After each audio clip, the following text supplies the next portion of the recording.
Hello friends, today we're doing a refresher on Trinidad's iconic, arguably simplest and beloved roti. With only 3 basic ingredients, you would think it was super simple. But don't be fooled.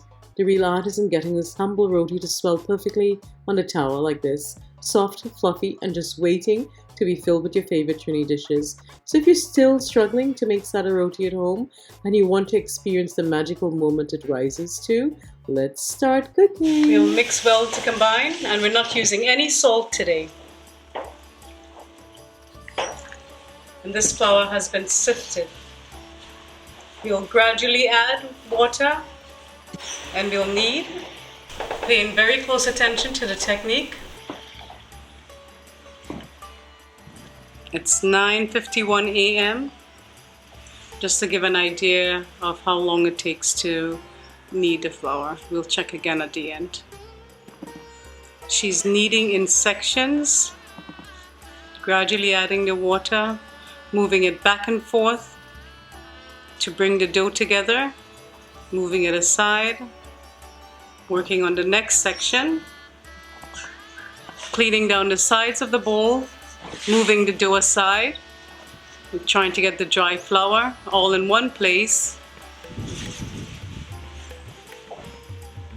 And you're not throwing too much water or pouring too much water.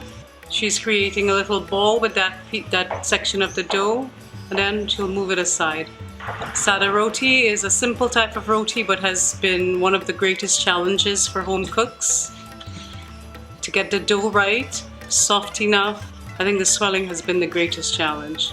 The dough cracks at times.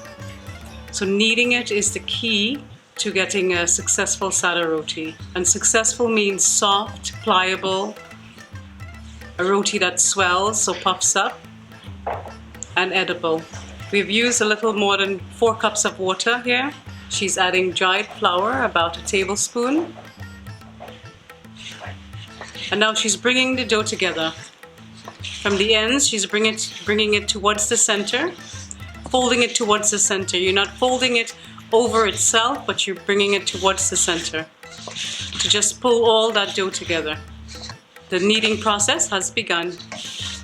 It's now 9:55 a.m. In 4 minutes to get to this point. You can move faster if you wish, go at your own pace. She's added another sprinkle of flour because the dough is sticky. Flipped the dough over, and again, just ensuring that there's enough flour and it's not too sticky to become unmanageable. Again, bringing it towards the center. Cleaning down the sides of the bowl is also very important, and we're going to try to share this in real time. Cleaning down the sides of the bowl will make cleanup easier as well. The bowl will not have to soak for a very long time when you're washing it. It's just how the elders have taught us to make roti. It's also ensuring that you get all the dried flour. So she's removing this flour. It's not the same texture as the dough, and the dough will be grainy. So set that aside. The lumps that have not been incorporated into the Sada roti. A little more dried flour, and the dried flour in this little bowl is called partan. That is the Hindi name for dried flour that is used to bring this dough together, and she's kneading vigorously. It's now 9:57. She has kneaded it for about, 2 minutes after bringing the dough together. And now she'll do the knuckle press. What Bria has termed the knuckle press method, which you would have seen in my other videos. She's knuckle pressing it as part of the kneading process. More dried flour. This is mastering the art of Sada roti making. Wow. Wow. I'm quite impressed. I've never kneaded my dough so vigorously, which is probably why I have encountered many challenges. Well, my sister-in-law here has been making roti for over 40 years, so she's the best person to teach us the art of Sada roti making. We're on location in Trinidad, in central Trinidad, at my in-laws' house. and my sister-in-law here has volunteered to help us master the art of Sada roti making. And that's it. It's now 9:59. It has taken 8 minutes to knead this flour for Sada roti from the beginning stage to the ending stage. The vigorous kneading, it took about 4 minutes. So that's it. We'll allow this to rest for an hour. Yeah, she said allow it to soak. That's a term they use in Trinidad. And then we will make loyas, L-O-Y-A-H-S, the loyas. It's soft. It's not very smooth, so you're not trying to aim for a very smooth dough. That's like 12.5 ounces. That's a big roti because they have a big tower. If your tower is smaller, or if you're using a griddle or pan, you make it smaller. Let's make another loya. Alright, well, let me roll it and show them how to Okay, roll this it is how you like make this. any loya. Not too much, but the flour will get Stiff. Okay. yes, still. You're making it a ball. A ball. Okay. When you bring it there, you do it like this. Pinch to seal. Yeah. And you roll it like this. Mm-hmm. Right? You take some dry flour. And you could roll it one time. Okay. Like that. Mm-hmm. Right? So if you're making 4 roti, you do it just like this. Mm-hmm. Right? Okay, that's one loya. That is one way. But if you want to make smaller roti, you just cut the loaf Smaller. Yeah. Right? And you see how soft the dough is, still soft. You could roll that out now or yeah, no? and fill it. Okay, it doesn't have to rest because it's soft. Yeah. Keep the bowl covered. You turn it. Mm-hmm. You flip and you roll.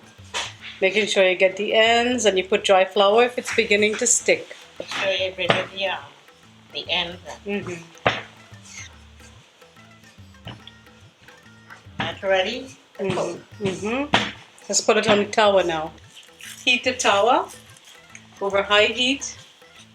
Make sure the tower is dry. Alright. Put it on the tower. It's now 11:01. We'll see how long it cooks. Bubbles, bubbles. As soon as you see small bubbles, you flip. You don't allow it to get a lot of bubbles. And we're going to cook it for a couple more seconds.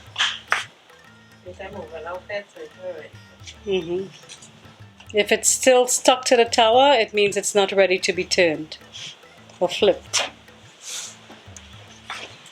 Still waiting. Turn it up again, alright? We're flipping again.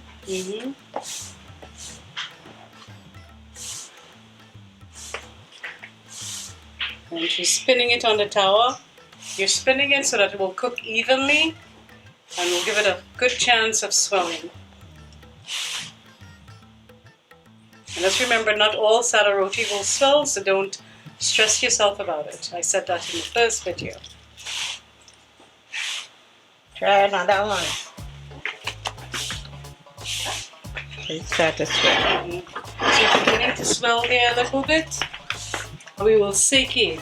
Seke means pulling the tower away from the flame and placing the roti directly on the flame.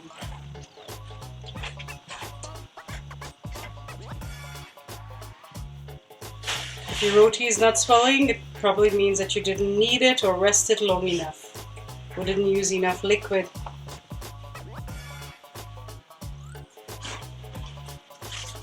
I think you could get little. Yeah, nice and brown. That is the traditional method. Roti is not supposed to be too white because you're cooking it over an open flame. Like that? Good. And then we'll cut it into 4. Just cut it in quarters and place it in a nice bowl with a cloth to keep it soft. The reason you want it to swell is so that it opens easily and you can put your takari or your butter or cheese inside there easily.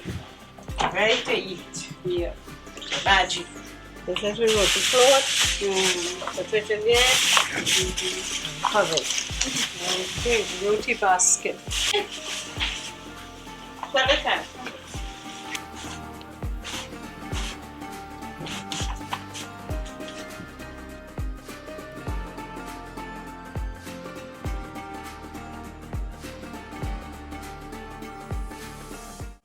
Let's now witness the magic of this roti swelling. This is not something that happens usually.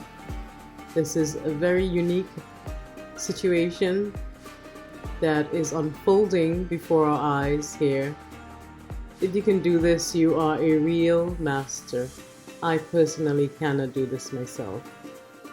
And that's all there is to it, my sweet friends. You can enjoy Sada roti with any of Trinidad's delicious chokas, including aloo, baigan, tomato, eddos, sardine, zabuka, fish and egg choka. I will leave the link to my choka video below.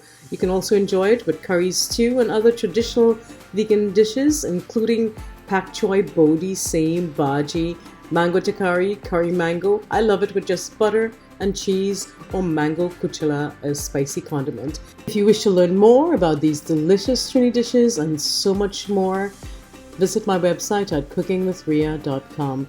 Until next time, stay safe, be well, cook, share, and love. Don't forget to like and leave a lovely comment below. Bye-bye.